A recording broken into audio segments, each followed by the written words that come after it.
Noticias AM Fin de Semana con Rafael Cavada. Presentan Contigo Chilevisión Noticias.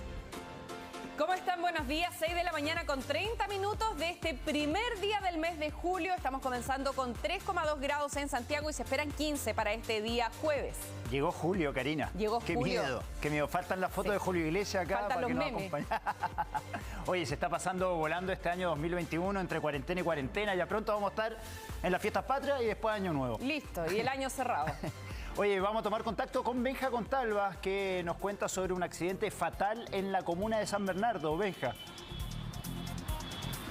¿Qué tal, muchachos? Muy buenos días. También saludamos a nuestros televidentes que están viéndonos calentitos desde sus casas. Les cuento que esta mañana estaba bastante fría y así se ve el movimiento hasta ahora en la comuna de Santiago, que, recordemos, hoy día avanzó a fase 2 en el plan paso a paso. Pero les cuento de este accidente fatal que tú ya nos adelantabas, Roberto, que lamentablemente termina con la vida de una persona luego de que ocurriese, en particular en la intersección de Camino Calera de Tango con San José de Nos. Ocurre una pequeña triangulación en ese sector, en la comuna de San Bernardo, en donde un camión estaba saliendo de la calle San José de Nos y aparentemente, según información preliminar, dio una vuelta en U y luego, por salir por esta calle Camino Calera de Tango, se encuentra con un vehículo que por alcance choca en la rampa trasera de este camión y por la alta velocidad de la que este conductor estaba conduciendo, lamentablemente termina fallecido. Ustedes pueden ver en imágenes lo fatal que resulta este accidente y lo destruido que termina este vehículo, que incluso complicó las labores de bomberos hasta la espera de la concurrencia de la sección de investigación de accidentes de tránsito de Carabineros, una vez que el fiscal determinó la concurrencia de este departamento especialista en este tipo de accidentes. Siguen trabajando en ese sector para lograr determinar finalmente cuáles fueron las causas, pero ¿qué ocurre? Es un sector bastante oscuro que no cuenta con una mayor iluminación, por lo tanto siempre es la advertencia a conducir con mucha precaución en ese lugar, y hasta ahora es esa la calle en la que se encuentra cerrada para los automovilistas que también vayan hacia ese sector. La salida de autopista central hacia Camino Calera de Tango se encuentra cerrada, por lo que están llamando a usar las calles alternativas para evitar congestión, ya que es un lugar donde concurre mucho vehículo. Pero es este accidente que, ya se los decía, termina lamentablemente con la vida de una persona luego de este choque por alcance. Ya lo ven en las imágenes cómo resulta este vehículo. Al respecto, bomberos y carabineros nos señaló qué fue lo que ocurrió con este procedimiento. Escuchemos. Nos mantenemos en el lugar, ya que se encuentra una persona fallecida dentro del vehículo que está atrapado debajo de la rampa, que es de alto tonelaje, así que estamos a espera de la investigación de la CIA para poder, en apoyo, a liberar el vehículo que puedan sacar la persona fallecida. Nosotros nos mantenemos en el momento que mantenemos con las herramientas de alto tonelaje, por la gran deformación que hay ahí, para poder liberar una vez la persona que está fallecida adentro. Un accidente ocurrió en la comuna de San Bernardo, en donde un vehículo menor colisiona a un camión y de manera preliminar podemos señalar que habría una persona fallecida al interior de este vehículo menor. Por instrucciones del Ministerio Público, personal especializado de las CIA de Carabineros se encuentra trabajando en el lugar para poder determinar las causas que originaron este lamentable accidente. Una investigación que va a tomar horas seguramente para lograr determinar las causas, pero eso le decía, un lugar que es bastante peligroso debido a la falta de iluminación. Ahora nos pasamos a hablar de una materia que ya hemos mencionado anteriormente y tiene que ver con los porfiados. Esta vez 80 personas que participaban de un recital al interior de un local en el sector de Bellavista. En particular, Pionono sabemos que divide dos comunas, Santiago, que hoy día avanza a fase 2, y Providencia, que ya había avanzado, y en las comunas en fase 2 existe un aforo máximo de 10 personas. Sin embargo, esto se superó con creces, ya que 80 personas estaban al interior de este local disfrutando de un recital que se realizaba en ese sector, incluso ingiriendo alcohol y comiendo en este restaurante. Por supuesto, advirtieron a través del llamado al número 1414, que es propio de la comuna de Providencia, advirtiendo esta situación, por lo que concurrió Seremi de Salud y Carabineros para fiscalizar este hecho y dar cuenta de esta situación, logrando la detención de solamente 5 de ellos. Uno es el encargado del local y el resto corresponde a empleados. Y hace poco, recién hace minutos, nos confirmó la Fiscalía Oriente, que es la que ve este sector, que una persona de ellas incluso estaría siendo considerada como una reincidente debido a que infringió anteriormente el artículo 318, que tiene nada más y nada menos que ver con el toque de queda. Es por eso que hoy día tanto el encargado como otras 2 personas van a pasar a control de detención para finalmente enfrentar los diferentes cargos que puedan caer sobre estas personas, que ya lo hemos visto anteriormente, sigue pasando, incluso con agravantes como una nueva variante. En nuestro país siguen ocurriendo este tipo de hechos. El aforo, ya se los decía, es de 10 personas, lo superaron con creces. Llama la atención cómo se realizan y organizan estos eventos y también la concurrencia, un número importante de personas que toman la decisión de asistir hasta este lugar, y es por eso que este llamado anónimo advierte la situación finalmente para establecer la concurrencia de Carabineros y Seremi de Salud, que también cursa los sumarios sanitarios correspondientes a estas personas que estaban participando de ese lugar sin respetar el aforo. Tampoco se dio cuenta de que estuviesen respetándose las normas que dentro pueden salvar, en este caso como la higiene, la concurrencia de hartas personas. Al respecto, Carabineros también nos señaló que fue lo que ocurrió con esta importante fiscalización. Cuando nosotros arribamos en conjunto, ¿cierto?, con el Seremi, se pudo verificar que correspondía a un restaurante, el cual estaba funcionando con las patentes vencidas y tenía también otras situaciones ahí de la ley de renta. Lo condicionante es que si bien el local al interior estaba abierto y eso le podría dar mayor capacidad de aforo, es que las personas, ¿cierto?, en definitiva estaban consumiendo alcohol y estaban consumiendo además alimentos. Quisiéramos agradecer que efectivamente recibimos un llamado al 1414. Fueron personas que nos avisaron de esto y la verdad es que las condiciones adentro eran increíbles. Mucha más gente que la permitía, comiendo además, tomando, no tienen patente de alcohol. Da una pena y una rabia porque al final, digamos, son los funcionarios de salud los que están arriesgando la vida por todas estas personas irresponsables. 3 de ellos, ya se los decía anteriormente, van a enfrentar los cargos, ya que hoy en el bloque AM van a pasar a control de detención, por supuesto, donde toda responsabilidad va a recaer sobre estos porfiados, que ya lo hemos visto con anterioridad. Así es, Benja, realmente lamentable lo vivido ahí en Bellavista con estos porfiados, como decías, que insisten en seguir realizando recitales, fiestas clandestinas, juntas, en lugares que no corresponde y en toque de queda. Gracias, Benja. En cualquier momento volvemos contigo. Vaya a abrigarse y tomar su café. Son las 6 de la mañana con 37 minutos, nos separamos instantes cuando hay 3,2 grados a esta hora en Santiago, pero esta no ha sido la mínima. La mínima fue a las 4 de la mañana con 2,6 grados. Están los cielos parciales y se esperan 17, entre 15 y 17 grados para este jueves. Espérenos, ya volvemos. 6 de la mañana con 47 minutos y queremos conversar a esta hora sobre un proyecto de ley que fue acogido ya a trámite, por lo menos por la Cámara de Diputados, para comenzar su discusión.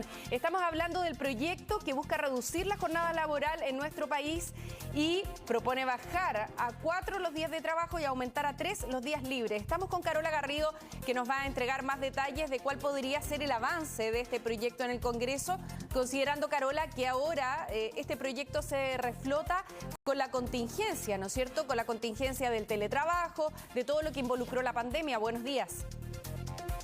¿Cómo estás, Karina? Muy buenos días. Claro, poner énfasis en lo que tú decías. Esto es la primera parte, porque lo que se ha hecho ahora es declarar admisible este proyecto. Es decir, se va a comenzar a tramitar, pero todavía no hay nada definido. Este es el proyecto llamado o conocido como 4x3, que tal como tú lo decías, pretende hacer un cambio bajando las horas de trabajo a la semana y dando la posibilidad de trabajar 4 días y descansar 3. Actualmente, quiero decir, son 45 las horas legales que existen en nuestro país, ¿cierto?, para trabajar. Bueno, la idea de este proyecto es, en el primer año, disminuir de esas 45 a 40 para luego ya al quinto año quedar en 38 horas laborales a la semana. Esto además se puede distribuir según dicen los impulsores del proyecto. No es que sean necesariamente 4 días trabajados y 3 libres, sino que se pueden dividir hasta en 6 días de la semana, lo que haría finalmente que las jornadas de trabajo fueran más cortas, pero no sobrepasando inicialmente estas 40 horas semanales. ¿Cuáles son los argumentos que entregan los impulsores de este proyecto? Primero, que hay mucha gente que está estresada porque trabaja más de lo que debería. Hay que sumar también al horario de trabajo ya en la oficina o en el recinto donde lo desempeñan los traslados, gente que vive muy lejos de sus lugares de trabajo, y ahí ya por lo menos en algunos casos se suman 2 o hasta 3 horas diarias. Otra cosa importante que también dicen y aclaran los impulsores del proyecto es que esta disminución de horas de trabajo a la semana bajo ningún punto va a implicar una disminución de las remuneraciones. Así es que por ese lado pueden estar tranquilos los trabajadores. Insistimos, esta es una primera etapa, no hay nada dicho, se va a comenzar a discutir recién, pero esa es la idea que tienen los que han presentado este proyecto, parlamentarios principalmente de oposición. Escuchemos de inmediato parte de las declaraciones que hizo uno de los principales exponentes y defensores de este proyecto, Raúl Soto, diputado del PPD. Se ha declarado admisible nuestro proyecto que permite una jornada laboral 4x3 en Chile. Este es el primer paso y ahora esperamos que se radique el debate en la Comisión de Trabajo y Seguridad Social de la Cámara de Diputados y que podamos, en base al diálogo social, establecer un debate con altura de miras para modernizar la legislación laboral chilena y permitir de esa manera que se mejoren las condiciones y la calidad de vida de los chilenos y chilenas. Es bien interesante el momento en que esto se produce, Carola, porque ahí teníamos a quien presentó el proyecto, el diputado Raúl Soto del PPD, pero esto avanzaría en paralelo a otra norma que fue presentada en el año 2017 por la diputada Camila Vallejo y que alcanzó a avanzar, pero solamente hasta el 2019, pero no a concretarse. Y quedó ahí en stand-by, como decimos siempre, durmiendo en el Congreso. Y quizás ahora, con la pandemia, hay un escenario distinto para poder legislar sobre este tema. Y se los planteo principalmente porque hay muchas empresas que terminaron creyendo que el teletrabajo, o obligadas por la pandemia, terminaron aceptando el teletrabajo como una opción. Se abrieron, buscaron fórmulas alternativas y quizá esa disposición antes no estaba, ¿no? Claro, pero ojo que hay mucha gente que se queja también del teletrabajo, a los que le toca realizarlo porque dicen que no tienen horario, precisamente, que trabajan mucho más, claro, que trabajan mucho más que estando presencial desde su casa, a lo mejor por los inconvenientes que puedan tener con internet de pronto para conectarse, y dicen que, claro, como en el fondo ellos son los que distribuyen su tiempo, a veces la jornada se alarga un poquito. Hay que señalar también en todo caso que no lo hizo ayer, pero sí la semana pasada, el vocero de gobierno cerró las puertas a esta iniciativa, por lo menos de parte del gobierno, dijo que este no era el momento, a propósito de lo que tú mencionabas, Karina, que este no era el momento por la pandemia para hablar de estos temas, que había que dar prioridad, por ejemplo, a recuperar todos los empleos que precisamente por la llegada del COVID se habían perdido en nuestro país. Así es que bueno, habrá que ver qué es lo que pasa. Insistimos que esta es una idea de parlamentarios de oposición. Al gobierno no le ha parecido muy bien, pero bueno, por lo menos está ya aceptada la idea de discutir. Habría que esperar qué es lo que pasa mientras avance este proyecto. Carola, estaba revisando alguna información acá de en qué países se aplica esto de trabajar 4 días y descansar 3. No encontré referencias sobre un modelo que por ley defina esto. Hay algunas empresas, por ejemplo, en Japón, que han intentado hacerlo, en Nueva Zelanda, en el estado de Utah, en Estados Unidos, el año 2018 se intentó esto con funcionarios públicos y finalmente la medida dio pie atrás porque hubo muchas quejas de los usuarios y de la ciudadanía en general que, por ejemplo, no iba a los servicios públicos un día viernes y no estaban abiertos. Bueno, pero no encuentro referencias concretas sobre países que hayan aplicado eso. Pero sí trabajan menos horas. Claro, eso sí, eso te iba a decir. No, y lo otro es que lo hacen las empresas. Lo hacen las empresas. No por ley, claro, a nivel general, pero sí cada empresa, por ejemplo, en Argentina hay empresas que lo hacen y declaran un día a la semana de home office, que lo definen así en inglés, no es que yo lo defina de esa manera, pero le dicen home office y cada uno determina qué día de la semana se toma. Eso acá no existe. Pero siguen trabajando igual. Trabajan igual. Bueno, pero como bien decías, Carola, son menos horas de trabajo, lo que sí se aplica en muchísimos países, sobre todo en Europa, por ejemplo, donde se trabajan menos horas a la semana, y ahí verán entonces las empresas o los organismos públicos cómo distribuyen este horario. Carola, muchas gracias. Así es, porque muchos dicen además, Roberto, solo antes de terminar, que es más productivo el trabajo cuando son menos horas, que tú sales menos, te das menos vueltas y que en el fondo si trabajas 7 horas a la semana y no 9 como es ahora, las trabajas en realidad. Bueno, es parte de lo que se dice también. Gracias, Carola, por todo este debate y vamos a ver cómo avanza en el Congreso entonces. Buenos días. Ok. Vamos a retomar el contacto ahora con Benja Contalva, que nos trae la información de un carabinero baleado anoche en Ercilla. Benja. Sí, ¿qué tal, muchachos? Es un hecho que ocurre a eso de las 9 de la noche cuando este suboficial mayor de la dotación de la segunda comisaría de control de orden público de Pailahueque estaba llegando a su casa en la comuna de Ercilla, momentos en los que cuando se estaciona individuos se asoman en una de las ventanas que estaba cerrada, tocan la ventana del piloto en este caso y rápidamente, sin mediar ninguna situación, propinan una cantidad indeterminada de disparos a este suboficial y cerca de 5 impactos son los que recibe su cuerpo. Este oficial, según la información preliminar que se tiene, es que tendió el asiento hacia atrás y eso le permitió esquivar algún impacto fatal, por lo que la mayoría de sus impactos los recibe en su zona de las piernas y en su zona abdominal. Una vez constatada esta situación, bueno, los sujetos se dan a la fuga y Carabineros procede a concurrir hasta este lugar donde ocurrieron los hechos y trasladar al funcionario hasta el hospital de Victoria. Posteriormente lo trasladan hasta el hospital regional de Temuco para recibir las asistencias necesarias. Hasta ahora su estado de salud es reservado, pero sí nos descartaron que estuviera con riesgo vital. Por lo tanto, podríamos decir que está estable pese a la gravedad de las heridas que ya sabemos, le recibe en su zona de las piernas y abdominal. Carabineros también nos señaló en particular el general de la macrozona sur de control de orden público qué fue lo que ocurrió con este procedimiento. El día de hoy, alrededor de las 20:30 horas, en circunstancia que uno de nuestros carabineros de dotación de la segunda comisaría Pailahueque llegaba a su domicilio en la ciudad de de Ercilla, estando estacionado en las afueras de su inmueble, es abordado por individuos quienes le disparan a quemarropa alrededor de 5 a 6 impactos balísticos únicos en su cuerpo, extremidades, piernas y abdomen. La BOCAR y el OS9 Carabineros están a cargo de una investigación y esto es un hecho preocupante que incluso ocurre en medio del plan del gobierno Impulsa Araucanía, que ya sabemos, dota a Carabineros con importante tecnología para poder enfrentar este tipo de situaciones que no deja de ser preocupante en esa zona. Benja, muchas gracias por la información. Una noticia preocupante ahí en el sur de nuestro país. En cualquier momento volvemos contigo para ampliar esta noticia. Gracias, Benja. Y queremos abordar la controversia que ha aumentado por la detección y tras la detección de la primera paciente en nuestro país con la llamada variante Delta del COVID-19. Una mujer que ingresó desde Estados Unidos, supuestamente a un funeral a San Javier, a la localidad de San Javier, y luego se conoció que lo había hecho con un permiso humanitario, que había pasado solamente un día en una residencia sanitaria y por lo tanto no había cumplido con la cantidad de días que se establece el protocolo. Ahora Marianela Estrada, ella admitió que había asistido al funeral y que además había mentido porque había entregado una fecha falsa del funeral al que venía y por lo tanto había engañado a las autoridades. Así que aquí hay detalles que solamente han ido complicando este caso. Buenos días.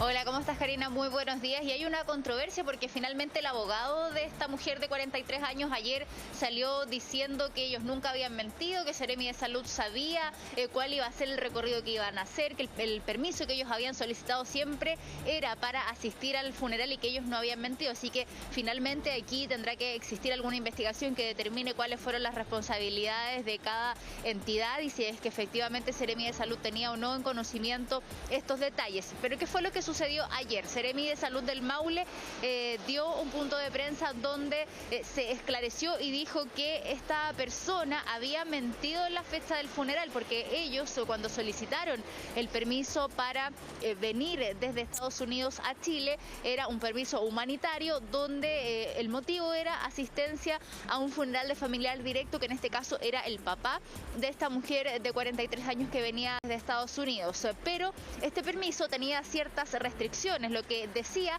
era que ella, llegando a Chile, tenía que cumplir un día de cuarentena en una residencia sanitaria y después se podía trasladar a realizar la cuarentena a San Javier, pero en el vehículo en que ella se trasladara tenía que hacer un recorrido directo desde la región metropolitana hasta San Javier sin realizar ninguna parada entre medio, y al llegar a la casa donde iba a hacer esta cuarentena, tanto ella como las personas que viven en ese lugar tenían que cumplir una cuarentena estricta de 10 días, lo cual no se cumplió porque todo el grupo familiar finalmente fue al funeral que en una instancia se había dicho que había sido el 4 de junio, pero que finalmente se descubrió que había sido el 5 de junio y efectivamente entonces ella había estado en este funeral junto con su grupo familiar que deberían haber estado cumpliendo cuarentena. Escuchemos qué era lo que decía precisamente la Seremi de Salud del Maule con respecto a esto. Nos encontramos con que el funeral había sido realizado el día 5 de junio y no el día 4 como nos había relatado la paciente y su grupo familiar. Finalmente terminaron reconociendo que ellos la paciente había faltado a la verdad en la investigación epidemiológica y que ella sí había llegado al final del funeral. Viajaba con un permiso donde indicaba claramente el vehículo en el cual ella se desplazaba, que no debía hacer ninguna parada en el camino. Nosotros hemos tomado medidas administrativas. A estos pacientes se les cursó el sumario sanitario correspondiente por infringir la normativa sanitaria y las indicaciones de la región metropolitana. Las personas que vivían en el domicilio se enteraron de que estaban en cuarentena una vez que ya se encontraban en el cementerio. Por lo tanto, el comunicado llegó tarde. En ningún momento se mintió, en ningún momento se dijo que el permiso era para otra cosa. Siempre en cada correo electrónico solicitando al Seremi el permiso humanitario, en cada correo se señalaba solicito permiso para asistir a funeral. Mane, Karina, bueno, yo creo que todos sabemos lo doloroso que es perder un padre o una madre, pero lo que nos llamó la atención de este caso desde un principio es que esta mujer entra al país justamente para asistir a un funeral, que bueno, uno entiende que uno quiera asistir al funeral de su papá o mamá, pero uno se preguntaba desde un principio cómo iba a ser esta persona para asistir al funeral sabiendo que el reglamento sanitario indica que cuando uno ingresa al país tiene que estar 10 días o al menos 7 días en cuarentena, pudiendo convertirse en 10 si el PCR respectivo sale negativo. Entonces, desde un principio, Karina, ya estaba la duda de cómo esta persona venía a un funeral al que no iba a poder asistir. Es que aquí hay varios elementos, a ver si vamos desglosando. Yo creo que primero, y lo más grave que me parece a mí, es que nadie sabía que existían estos permisos humanitarios. Y que era la misma duda que teníamos cuando se informa por parte de las autoridades el proceso que había hecho ella para tomarse todos los PCR. A nadie le cuadraban los días, lo habíamos comentado fuera de cámara, no cuadraban los días. Y luego viene la información de que a ella se le concede este permiso humanitario, que nos sorprende a todos. No sabíamos que habían circunstancias excepcionales y que se definían como humanitarias. Las conocemos a partir de este caso. Y cuesta creer, primero, que se le otorgue el permiso sanitario, evidentemente, a una persona que argumenta que viene a un funeral. Eso es absolutamente atendible, pero desde el momento que las autoridades lo entregan, yo creo que entienden que va a ir al funeral, sino para qué lo pide, ¿no? Pero no es así, las autoridades creen que ella no fue al funeral, ella entrega otra fecha del funeral, Mane, y aquí lo que me llama la atención son las declaraciones de su abogado, que además es su cuñado, es el esposo de su hermana, que también está contagiada con COVID-19. Él dice: me atrevo a decir públicamente que no tiene la Delta en su cuerpo, la variante, ¿no? Sino que fue un error involuntario del laboratorio. Me imagino que tendrá que explicar ante la justicia, porque ahora el caso está en la justicia, cómo sabe que hay un error en el laboratorio. Por otra parte, dice que la familia es muy cristiana y que por lo tanto no miente y que su cuñada está casada en Estados Unidos con un pastor. Por lo tanto, tiene una vida espiritual muy activa. Yo no sé si una cosa tendrá que ver con la otra. Claro, y en qué medida eso se transforma en un argumento ante la justicia, porque el caso ahora ya está en la fiscalía, ¿no? Exactamente, este caso está en el Ministerio Público, la Seremía de Salud del Maule puso los antecedentes, hizo una denuncia ante el Ministerio Público por este caso y claro, aquí se dan argumentos bastante extraños y efectivamente estos permisos humanitarios siempre han existido. De hecho, los permisos humanitarios junto con los viajes por ser una persona esencial para el lugar donde se va o donde se viene, siempre se ha tenido conocimiento de esto. Pero claro, este permiso humanitario para venir a un funeral tiene ciertas restricciones, o sea, aquí el punto que se le puede dar o no a el abogado de esta mujer es que dice que ellos se enteraron cuando estaban en el funeral que tenían que hacer la cuarentena y que no podían asistir al funeral. Entonces aquí también probablemente hubo algún problema de comunicación o definitivamente alguien está mintiendo. Eso es lo que se tiene que esclarecer. Pudimos conversar también con el alcalde de San Javier, quien desde el principio él señaló que esta mujer no había cumplido con los protocolos sanitarios y que sí había asistido al funeral.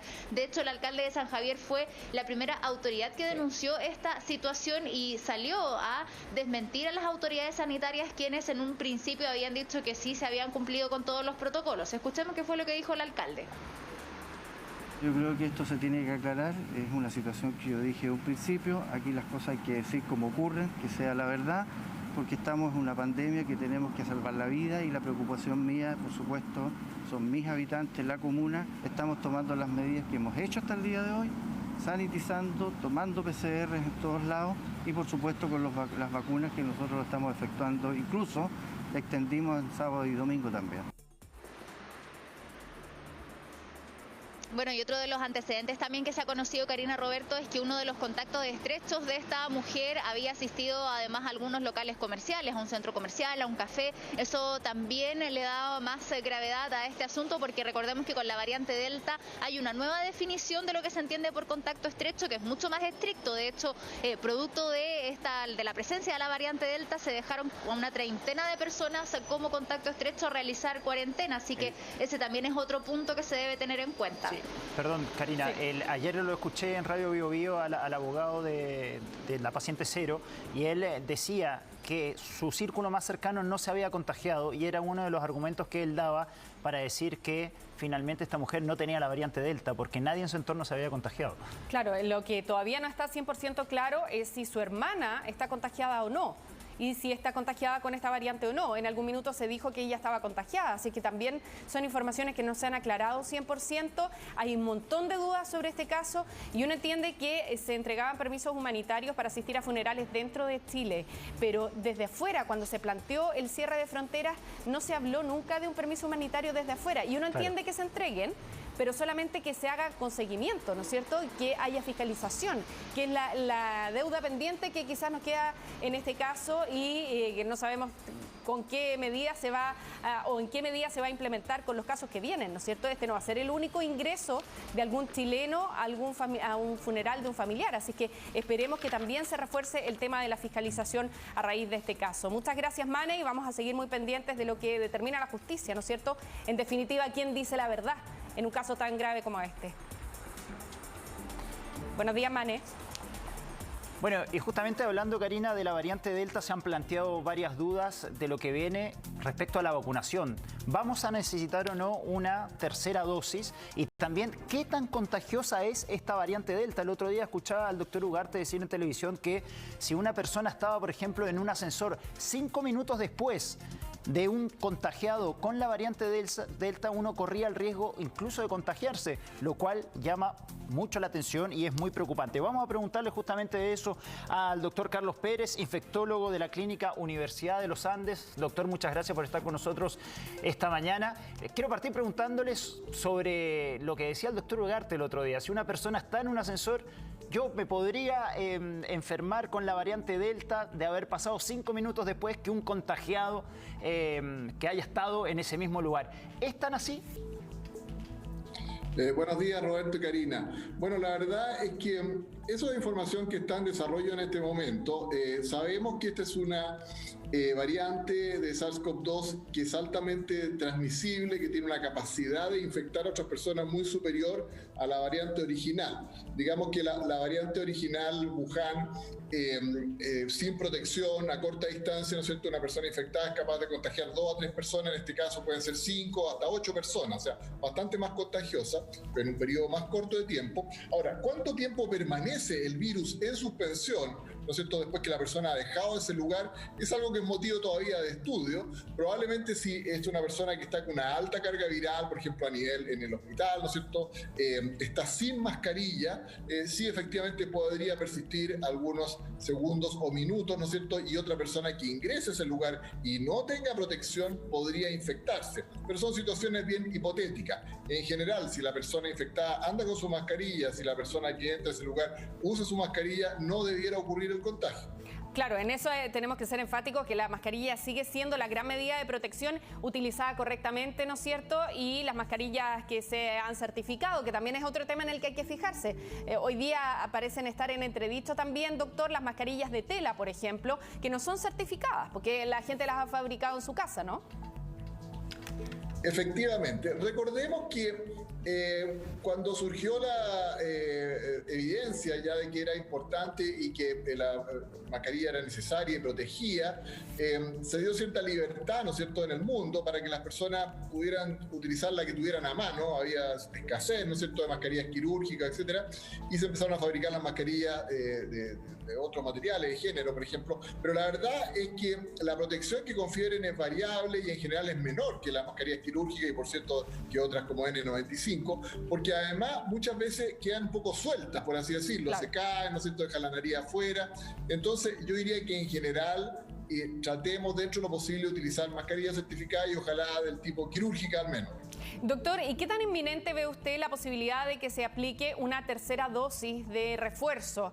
Hay algunos especialistas que la han planteado como dosis de refuerzo, otros como tercera dosis en nuestro país, considerando que ya hay 2 informes, uno de Sinovac y el otro de la Universidad de Hong Kong, que hablan de esto, de la necesidad de reforzar la inmunización que se recibió en el caso de Sinovac. Por ejemplo, el laboratorio mismo está reconociendo que sería necesario porque baja la respuesta de la vacuna frente a la variante Delta. Lo más probable es que ello va a ser necesario porque los títulos de anticuerpos, especialmente anticuerpos neutralizantes, van descendiendo con el tiempo.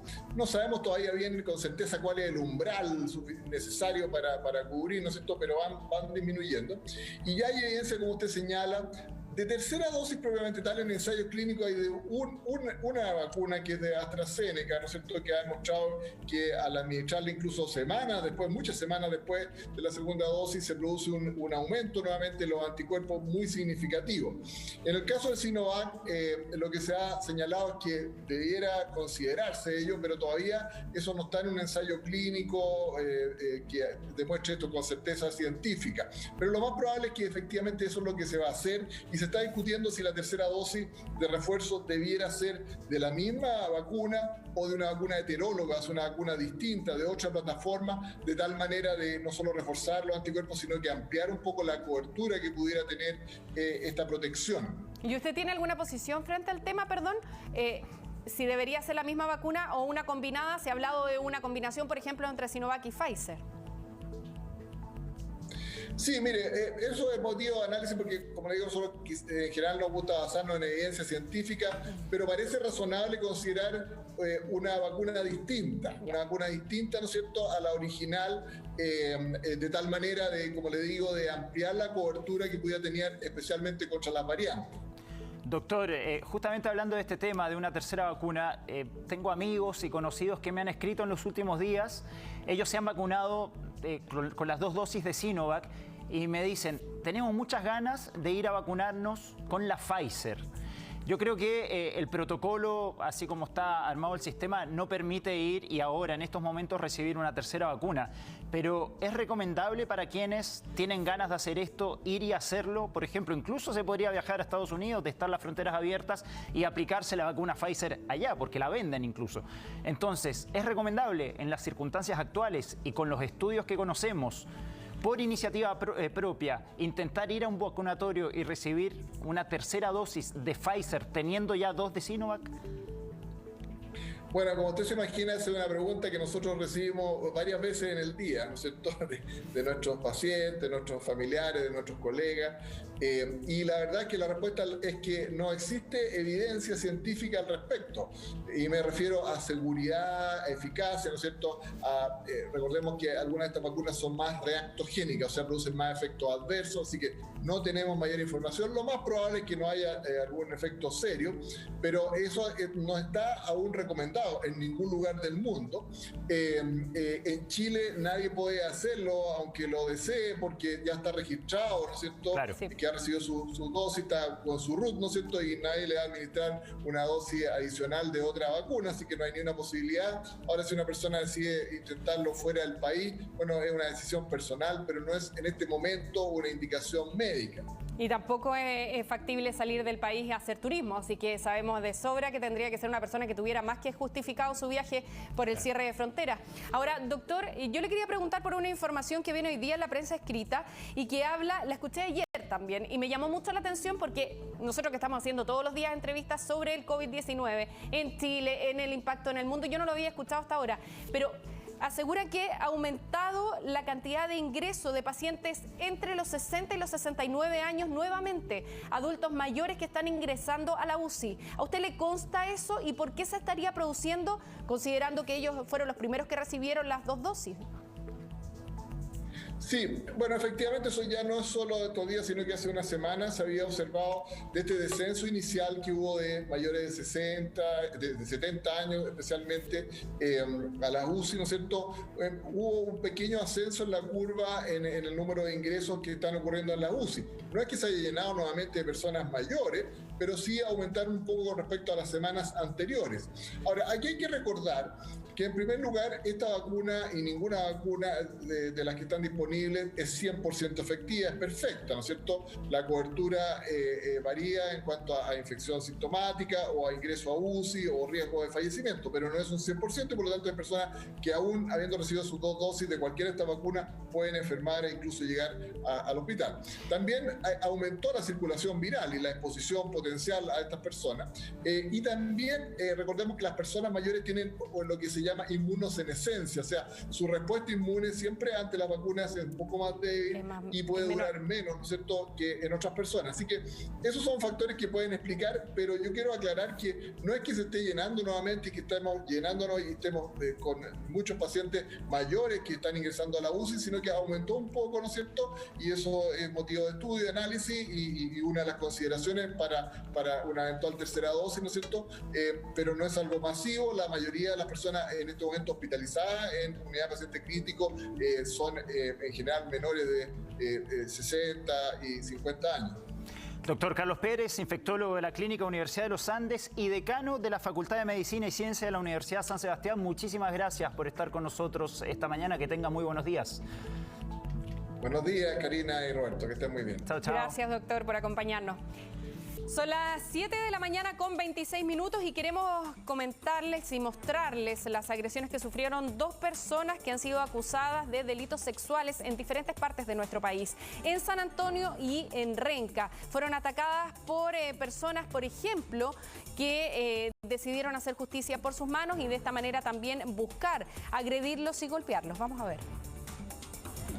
Aquí están quemando el auto del caballero que se violó a la nieta de 12 años. Esta grave acusación en contra del dueño de este vehículo se viralizó en cuestión de minutos entre los vecinos de este pasaje en Renca. Las consecuencias saltan a la vista. Su auto totalmente destruido y carabineros debiendo sacarlo de su casa ante un inminente ajusticiamiento por parte de los iracundos vecinos que trataron de lincharlo. La gente se enteró y lo quisieron linchar. Fueron a reventarle la casa y en la casa él se encerró porque igual yo creo que tuvo que tener miedo. Y la gente en la tarde, en la noche le sacó el auto y lo sacaron a la avenida y lo quisieron quemar. Donde se dio cuenta la Fiscalía respecto a los hechos que habían suscitado hace 2 fines de semana atrás Por lo tanto, se cursó una denuncia al Ministerio Público por abuso sexual contra esta menor. Él no se encuentra detenido, sí denunciado al Ministerio Público. Según consta en la investigación, si bien existe la denuncia, aún no se ha formalizado al hombre que tras el ataque a su casa abandonó este barrio, donde su auto fue incendiado. El personal de Carabineros se constituyó producto de este llamado donde vecinos querían hacer justicia por su propia mano hacia esta persona. En el domicilio donde él se concurrió ese día efectuaron algún tipo de daño y también producto de todo de este procedimiento resultaron 6 carabineros lesionados.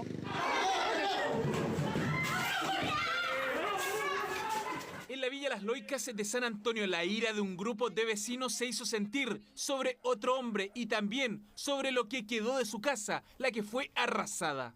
¡Ahora lo van a sacar! ¡Ahí viene!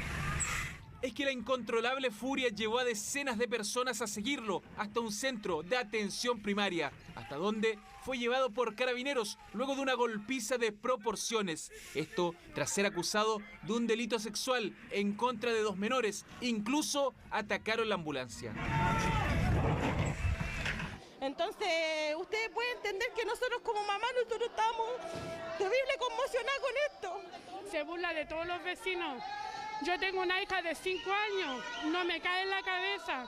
Se acogió una denuncia en contra de un individuo adulto por violación en contra de menores de edad por hechos ocurridos hace aproximadamente 1 año a la fecha.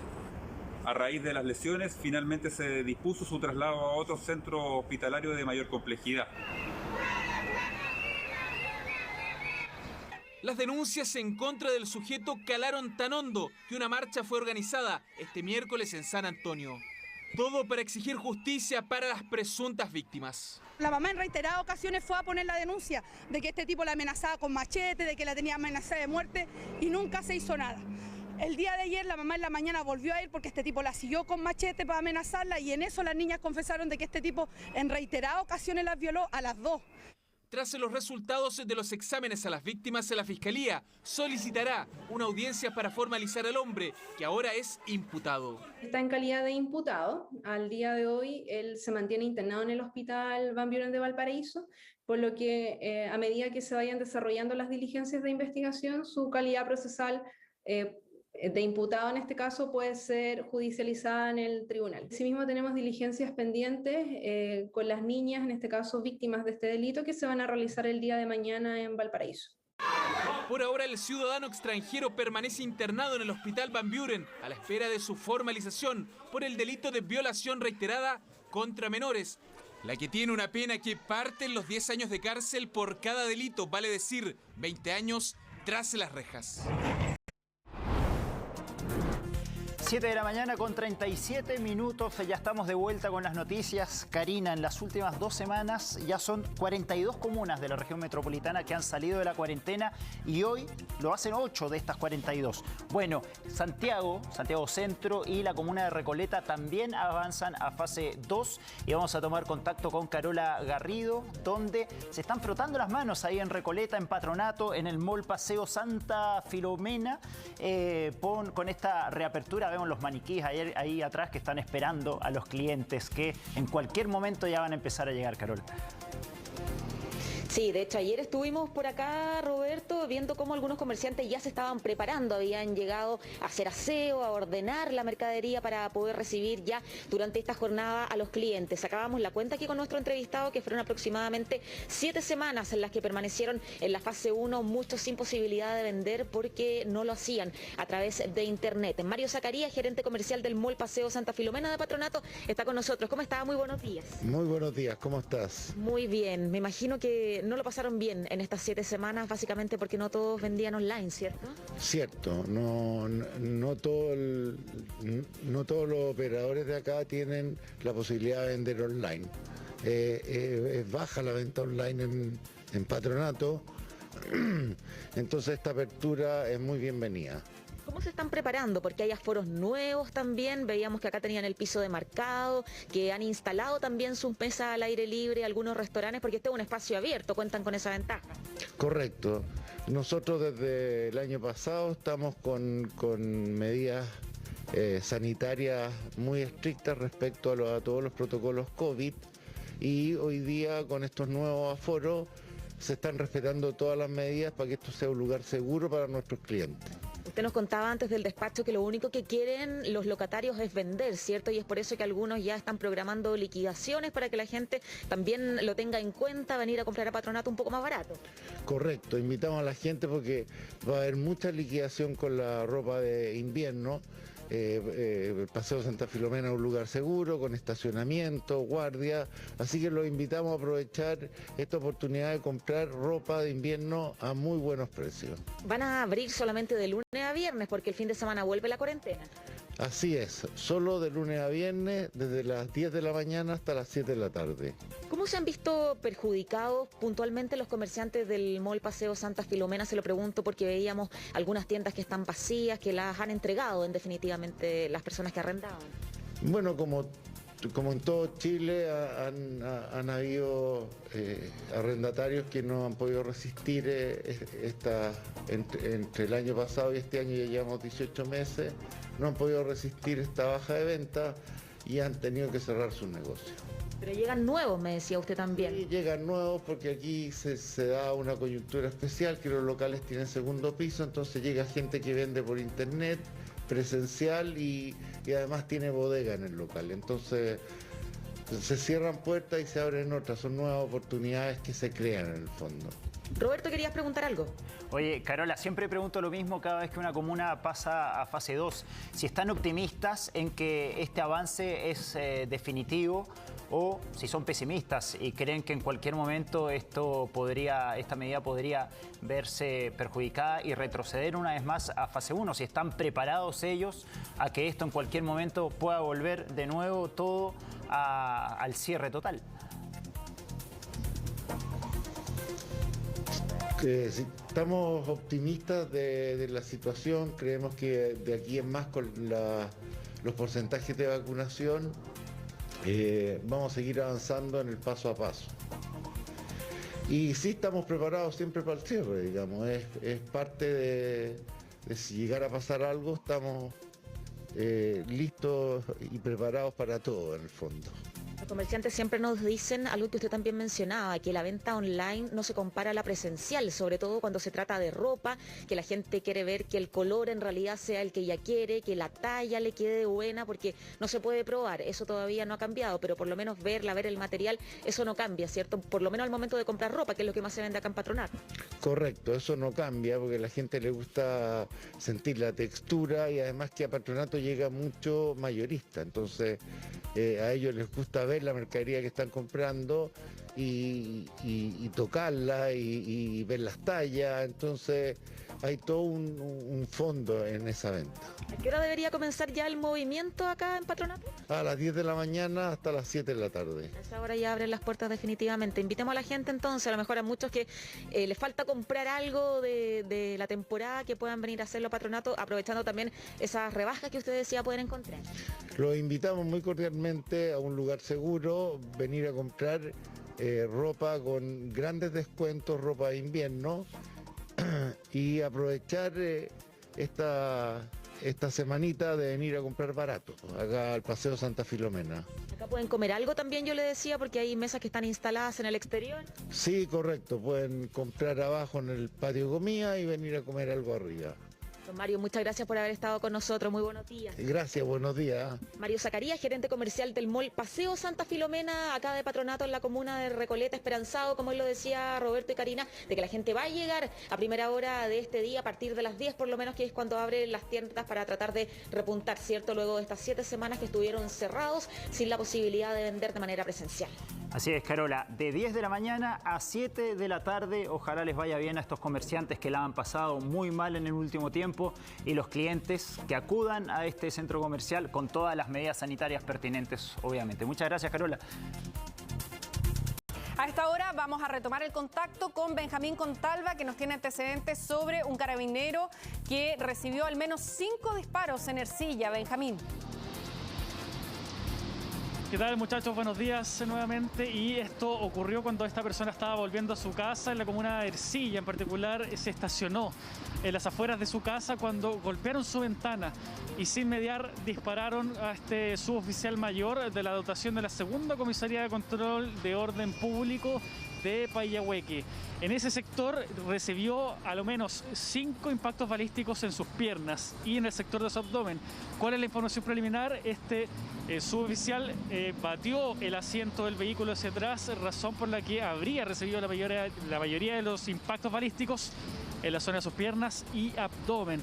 Los sujetos se dieron a la fuga y son hasta ahora intensamente buscados, y una vez constatada esta situación fueron alertados los colegas de este suboficial, quienes llegaron hasta este lugar para prestar las primeras atenciones médicas, trasladarlo hasta el hospital de Victoria, como ya pueden ver en imágenes, y posteriormente, debido a la gravedad de las heridas, finalmente trasladado hasta el hospital regional de Temuco, debido a que tenía estos 5 impactos balísticos, según la información que hasta ahora nos indican, pero se ha indicado que está fuera de riesgo vital, pese a la reserva de su estado de salud. Se nos indica esa situación. Es un hecho bastante grave que ocurre incluso en medio del programa que ya lanzó el gobierno, que es Impulsa Araucanía, que también considera una inversión bastante importante en ámbitos de seguridad para enfrentar en particular la violencia rural que se vive en ese sector.